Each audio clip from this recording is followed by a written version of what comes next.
presidente Donald Trump vai mudar o nome do Departamento de Defesa dos Estados Unidos para Departamento de Guerra. Essa troca de nome do Pentágono se encaixa na nova política internacional do governo Trump, política que tem incluído muitas ameaças militares para a Venezuela. Vamos ao vivo, então, tratar disso com a nossa correspondente, a Candice Carvalho, que fala direto de Nova York. Candice, bem-vinda. Boa tarde para você. O que, na prática, representa essa mudança ou se ela tem, de fato, aí um efeito muito mais psicológico? Por favor. Boa tarde, Trali. Boa tarde para quem está em casa. É um posicionamento mais bélico, pelo menos no discurso, por parte dos Estados Unidos, né? Trump deve formalizar essa troca de nome de Departamento de Defesa para Departamento de Guerra. Eu lembro que o Pentágono já teve esse nome, Trali, antes da Segunda Guerra Mundial.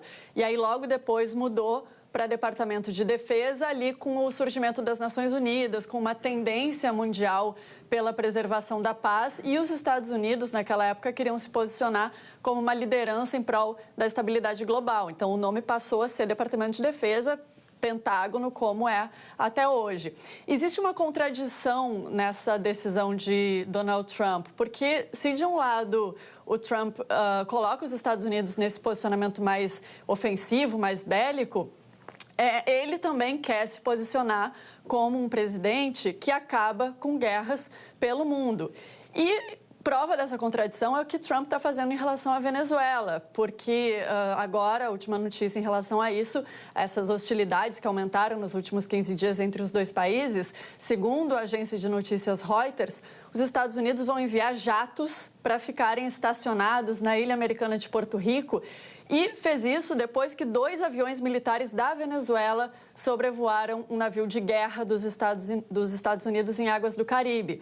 Trump posicionou navios de guerra próximos a águas venezuelanas, isso como parte de operações para combater navios da América Latina que possam trazer drogas ilícitas para os Estados Unidos.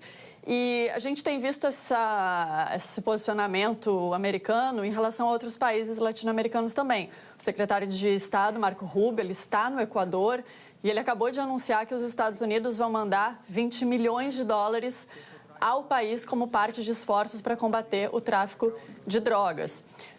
Bom, sobre aqueles jatos venezuelanos que sobrevoaram os navios americanos que eu mencionei, o Departamento de Estado, o Departamento de Estado enviou um recado claro à Venezuela. O cartel que governa a Venezuela é fortemente aconselhado a não realizar esforços para obstruir, deter ou interferir em operações antidrogas ou antiterroristas conduzidas pelo exército americano. As tensões entre Estados Unidos e Venezuela escalaram em apenas 15 dias. Começou no final de agosto, quando o Departamento de Defesa enviou 3 navios de guerra para águas internacionais próximas da costa venezuelana. Ao todo, foram 4 mil militares. A reação do presidente venezuelano Nicolás Maduro foi colocar de prontidão 4 milhões e 500 mil integrantes de milícias para defender o país no caso de uma ofensiva americana. Na terça-feira, a situação se agravou. O exército dos Estados Unidos atacou um barco pesqueiro da Venezuela que supostamente transportava drogas. O secretário de Estado, Marco Rubio, afirmou que 11 integrantes da organização criminosa Tren de Aragua foram mortos na explosão. Essa gangue foi recentemente designada como organização terrorista pelo presidente Donald Trump. O ministro do Interior venezuelano classificou esse ataque como um massacre ilegal. Que é um massacre ilegal em águas internacionais. O novo capítulo foi ontem à noite.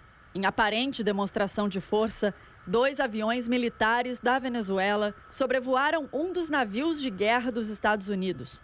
O governo Trump disse que foi uma provocação e ordenou uma resposta rápida. Segundo a agência de notícias Reuters, o Pentágono vai enviar 10 jatos F-35 ao Caribe. Os aviões terão como base o território americano de Porto Rico, com o objetivo, segundo o governo dos Estados Unidos, de apoiar operações contra cartéis de drogas latino-americanos.